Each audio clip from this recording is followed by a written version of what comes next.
Good morning. This is Bakes, Kevin Baker with Bakes Takes. Welcome to my podcast. This is for the Labor Day weekend. I hope you had a great one. I sure did. And let's get right to it. Number one, touch the stove. I'll explain. Number two, forest versus matches. I'll explain that too. Number three, esports are exploding. No explanation needed. See what I did there, Mike? The conflagration theme? Pretty good, huh? I took the SATs last week.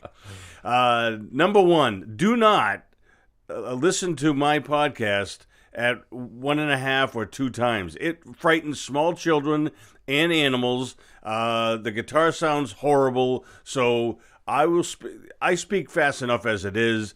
You lose the resonant baritone that you've grown to know and love. So listen to me at regular speed, and I'll keep the pace going. So here we go. Is our first Bakes Take. My/our portfolio, meaning my wife's. And again, lawyer up.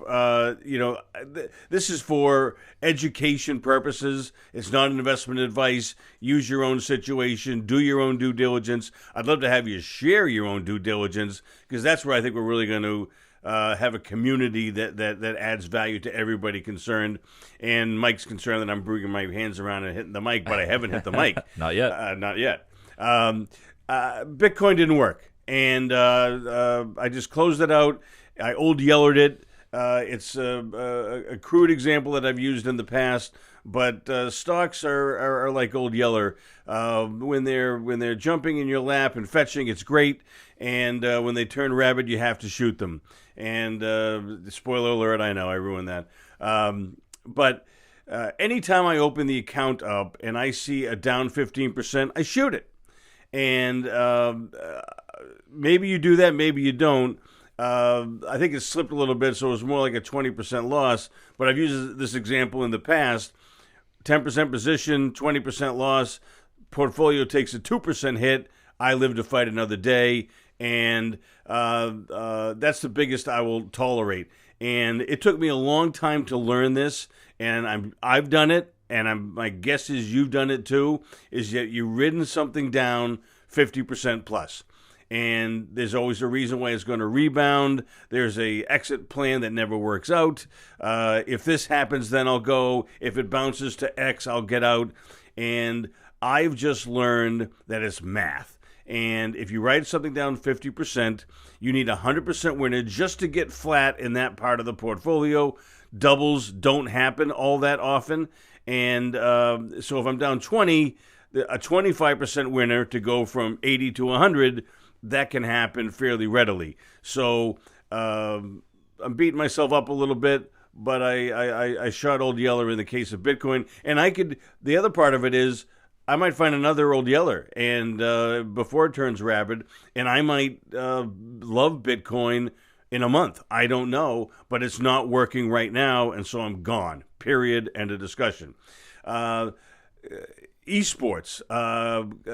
College opens an esports lounge. I think this is Coastal Georgia, I believe is the school. This is Lauren McDonald's article in the Brunswick News, and quotes, esports, one of the fastest growing sports out there, obviously, billion-dollar industry, devoted fan base of 557 million by 2021. America's 340. So this is a global phenomenon going on. And collegiate esports teams are being created left and right. St. Joseph's University in Philadelphia, where I live forever, has started a team. Some colleges are offering approximately $15 million per year in scholarships to have the best players join their teams.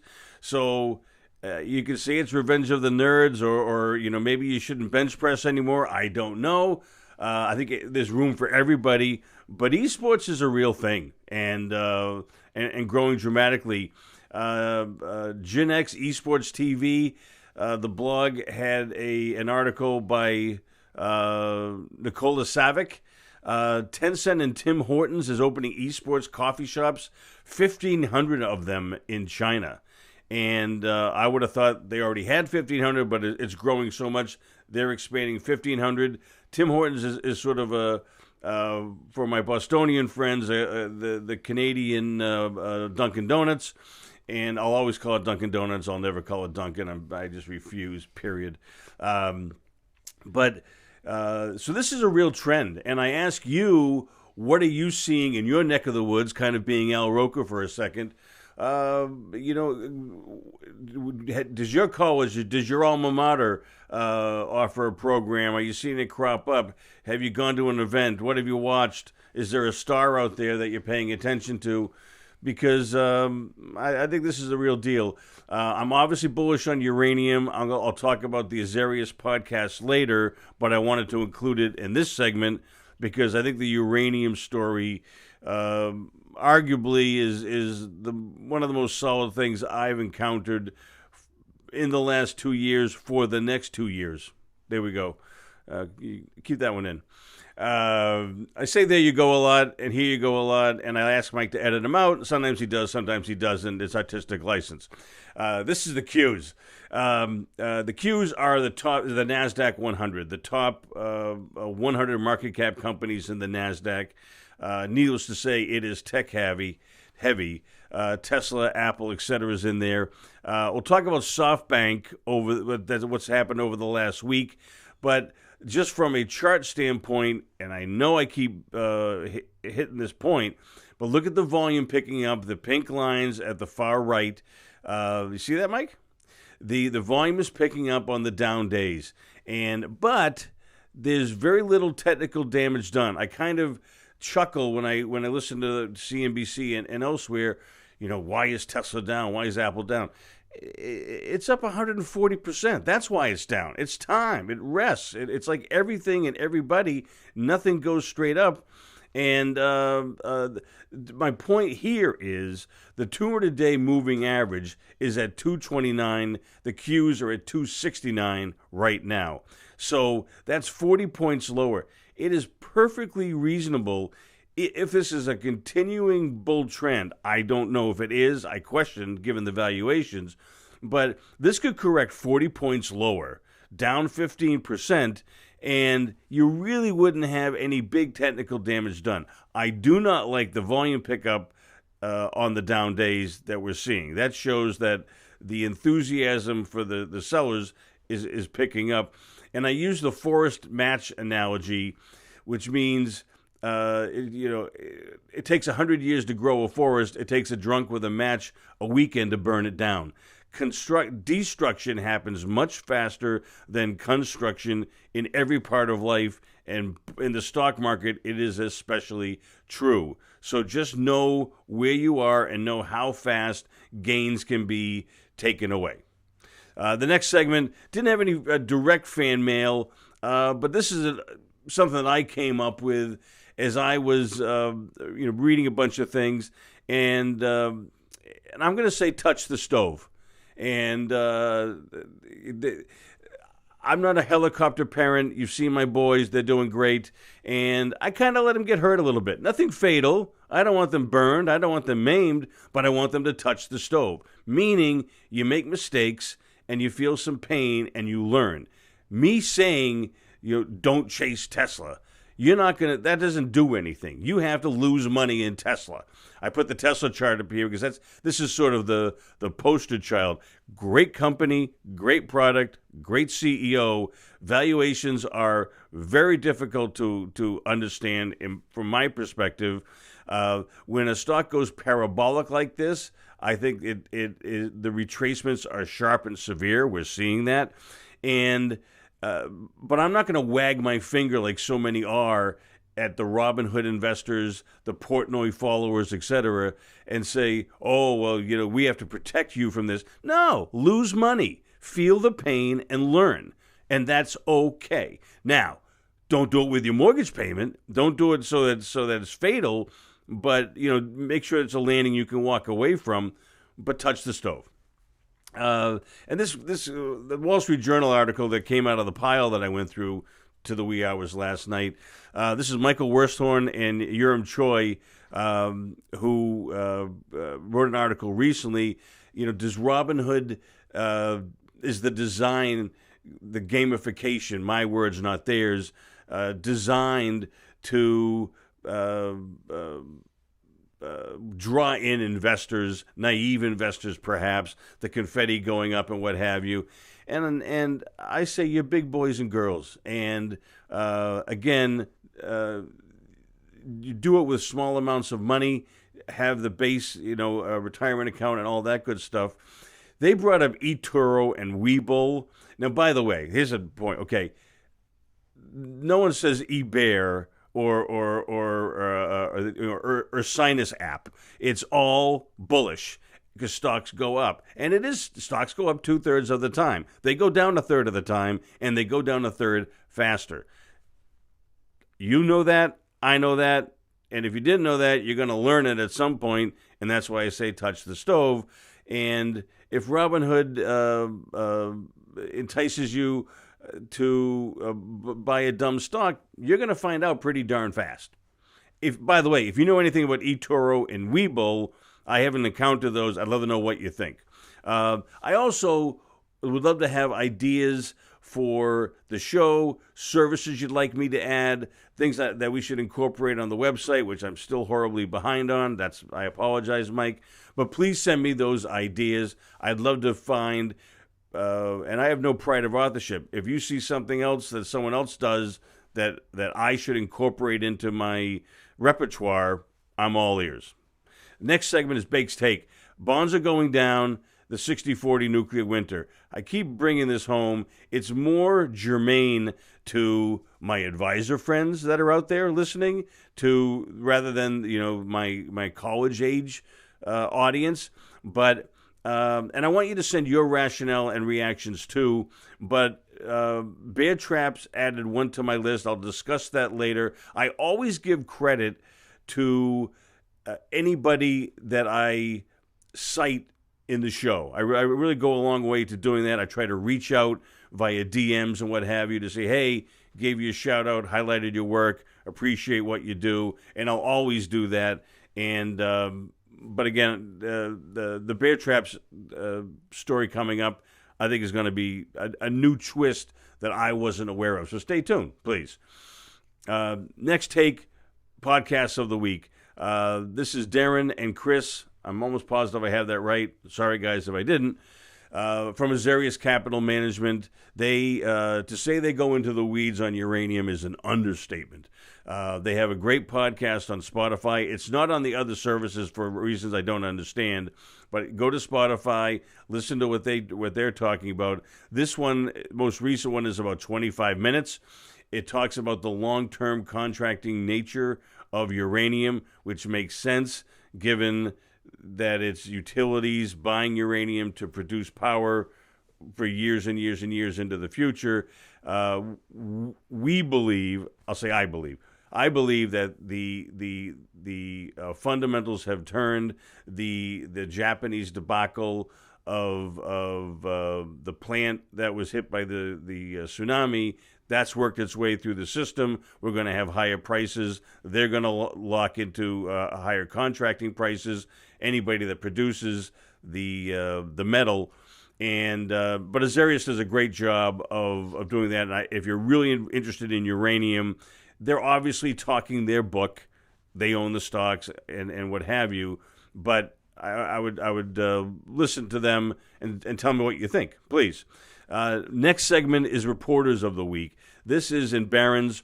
It's Randall Forsyth and the talking about the tech stock slide that just happened.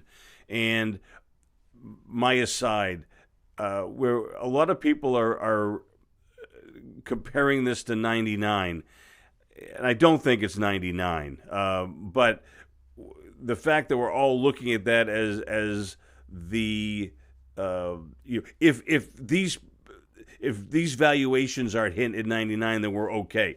The stocks can go down for a lot of reasons. You don't have to get to 99 levels to make stocks go down. I guess that's my point. Several media outlets talked about SoftBank this week. SoftBank, Japanese conglomerate, owns and has funded innumerable tech giants, very successful investors, has made mistakes, was one of the biggest investors in WeWork, which has been a disaster. But with all that, they went out and they bought $4 billion in call options on mega cap tech stocks. According to these media outlets, they haven't given a comment. And that gave them the right to acquire approximately $50 billion worth of the underlying shares. My aside is you're already long. You own technology up to your eyeballs. Now you have to go use leveraged derivatives to get more exposure. I don't understand it. Maybe they're trying to make up for performance shortfalls that came from the WeWork situation. I don't know. It sounds crazy to me. The stock, SoftBank, which trades in Japan, has not liked it and has sold off. But there you go. But here's getting into the weeds a little bit. What happens mechanistically? They buy calls. They want, which gives them the right to buy stocks at certain prices. They obviously think the stocks are going up. The Wall Street banks, the investment banks, sell the calls to them, but then they buy this underlying stocks to hedge the risk. And so that's why we had these big run-ups over the last, in August so much. That's at least the speculation. Again, they haven't said it officially, but it makes sense. Now that that's over, that trade's over and maybe being unwound, do we hit an air pocket? Are we hitting an air pocket? I don't know. Kind of feels like it. Stay tuned, but I want you to know about that, given you're going to probably hear about that in the news. This is September. It is usually the worst month of the year for stocks. We obviously have an election coming up in 55 days, and a lot of crazy things can happen. But here is the some of the mechanisms that exacerbate these big moves and have recently. He also mentioned, this is Randall Forsyth's column, if I didn't say that. He reports in the Financial Times that they talked about U.S. executives selling $6.7 billion worth of this company's stock in August. That's the biggest amount in 5 years, and there's a lot of reasons to sell stock, but expecting it to rise isn't one of them. So insiders who know their businesses really, really well, better than we do, are selling their stock, and I think it's just something to be cognizant of where we are in this market environment. I included this. This is from Barron's again. Josh Nathan Kazis. Crunch time for vaccine news. Brace yourself.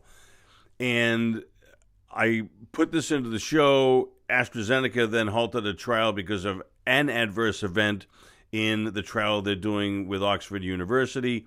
And it's taken a little bit of the bloom off the rose for the vaccine plays.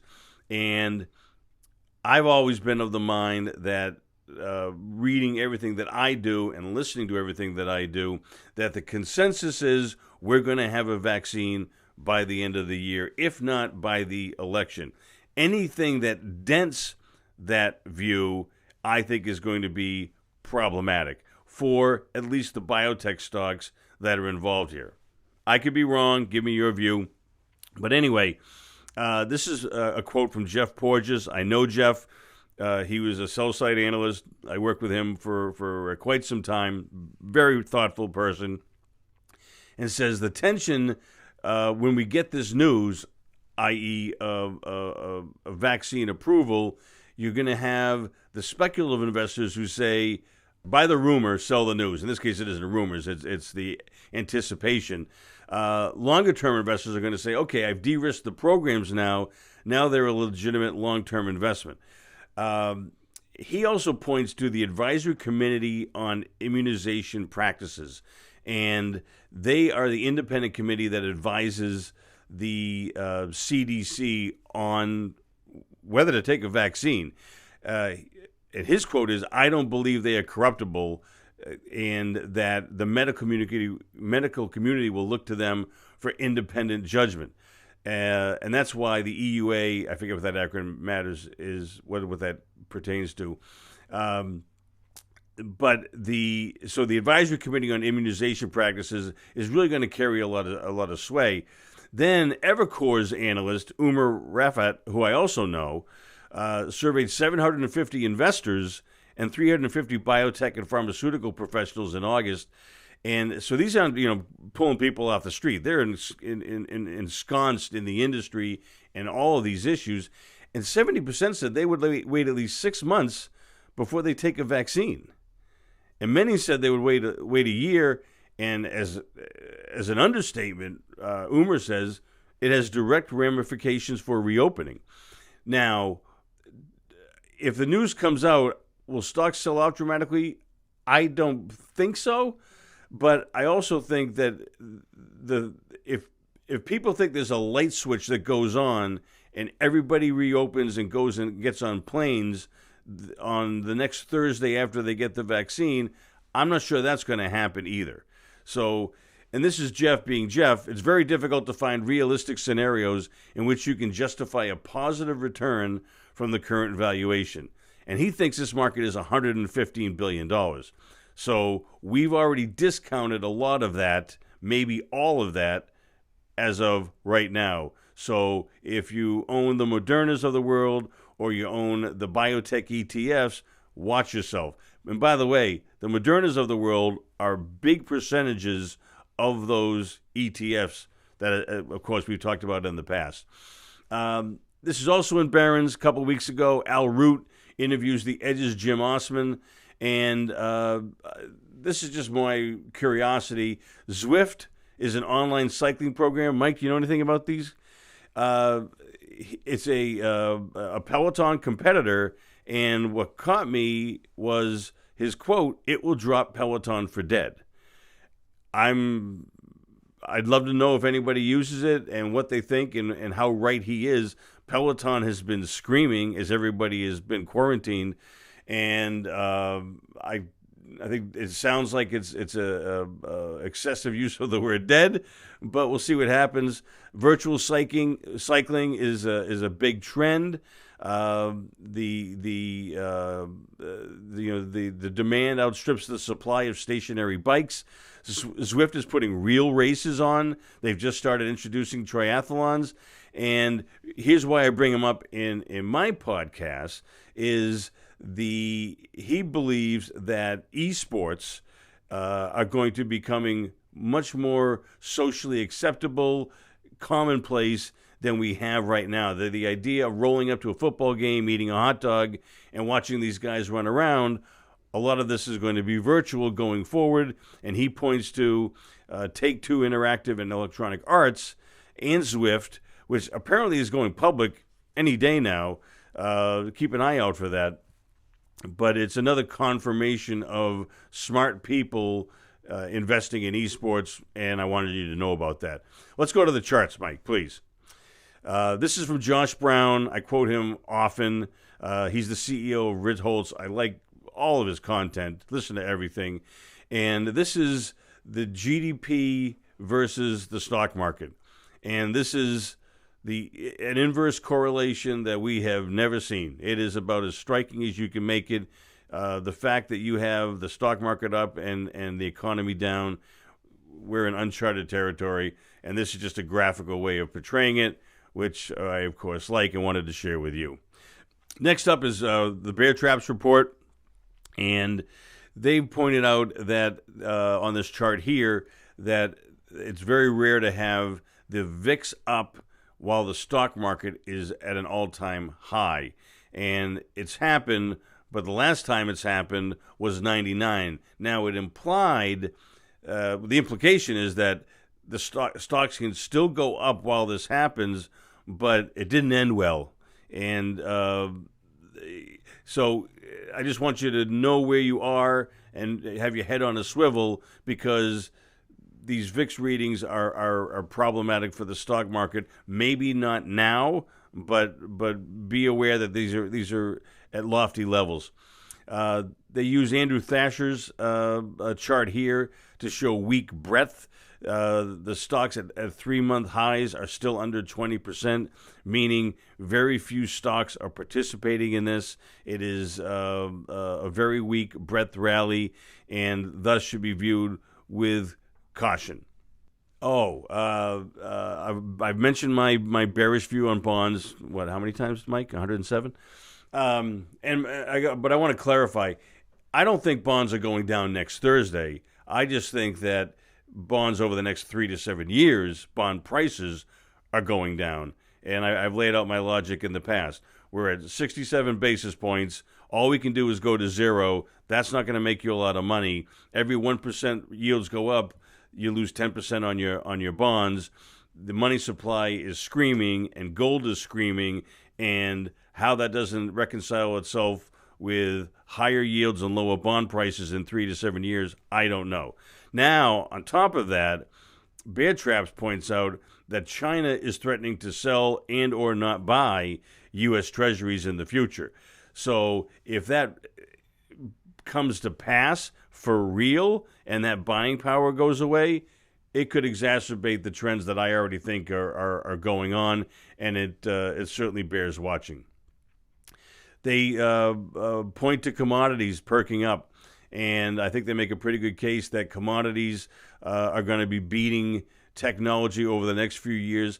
For us, I shy away from the term outperform, because when I hear outperform, I think as an institutional investor, which is what I used to do or used to work for, outperforming meant you could be down 17, the market's down 20, and you pat yourself on the back. I don't want to lose down 17%. I want to make money no matter what happens. And so under or outperforming, I just want to make money every year, period, end of discussion.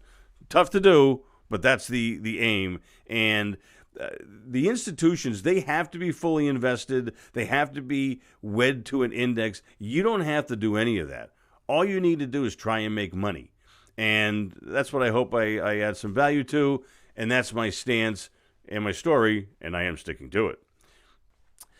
The next one. All right, now this is, I'm kind of touching a third rail here, but I decided to. Warren Buffett. I've always cringed when people genuflect to Buffett and act like they just played bridge with him, and they're, be like Warren, because that's what I would do. It bugs me. So now, having said that, I provided this clip to Rudy, and it's the scene where Rudy goes to his priest, and he's not going to get into Notre Dame, it looks like, and he asks his priest, is there anything else I could have done? Could I have prayed more? And the priest says, I know two things. There is a God, and I'm not him. I know another thing. There is a Warren Buffett, and I'm not him, and you're not him, and acting like a 90-year-old with $65 billion and an insurance company with tax advantages really plays into your investing life, I think is ridiculous. Having said all that, he invested in 5 Japanese companies that are all dealing with commodities, bringing commodities in to the resource-scarce Japan. And 2 of them are pretty heavily involved in uranium. So I don't know if that's a direct link, but it's telling to me that a very smart investor, with all the caveats I just gave you, is getting into physical commodities in a big way. And we'll see how that pans out. I like his chances. Go up to the next one, Mike, please. Fang Mania. I think this is from Bear Trap still. I was struck by a couple things here. This is prior manias. Disney in the 60s, gold in the 70s, Japanese banks in the 80s, et cetera, et cetera. And number one, look at the extent of these moves and where we are now in the FANG stocks in the far right as it relates to comparing them to the NASDAQ 100 back in the .com era. And they all kind of take 10 years. You see that, Mike? They're all 10 years. And I don't know why that is, but the low in stocks was March of 2009, and here it is 11 years. And you're going to have to retrace this big move to the upside at some point. Again, I'm not saying it's going to happen on Thursday, but we're elevated by every valuation metric you can look at, and I also think we're stretched by a time perspective. And so that's my story there. Manish Kata put this together, and I put this together for two reasons. This is the all-time high not being confirmed by the advanced decline line, a divergence. Normally you want to have all-time highs in the AD line going up in lockstep. That isn't happening. I also put this up to remind you, as I do, I hope, often enough, to notice the time frame. Every time somebody presents a chart to you, I want your eye to instantly go to the axis. How long are we talking about? Is this a one-day chart, a week, a month, a year, a decade? The longer the time frames, the more relevant the charts are, in my view. Again, this is a short-term perspective. It could resolve to the upside. It seems unlikely, but I wanted to present it to you for those reasons. All right, that's the show. Please also subscribe to my Bakes Takes YouTube channel. The audio is the same, but the charts that I reference are on the screen. Follow us on Twitter at @BakesTakes_ and other social media. Please use your voice memo app. Tape your questions and ideas and email to bakes@bakestakespodcast.com or write if you prefer. I will also keep you anonymous if you'd like. Thank you for listening. Mike Wilson is my producer. Thank you again. Have a great week. This is Bakes. For much needed levity, please click on this. This is John Mulaney. Why buy the cow? It's worth your 3 minutes. Trust me. Take care now. Bye.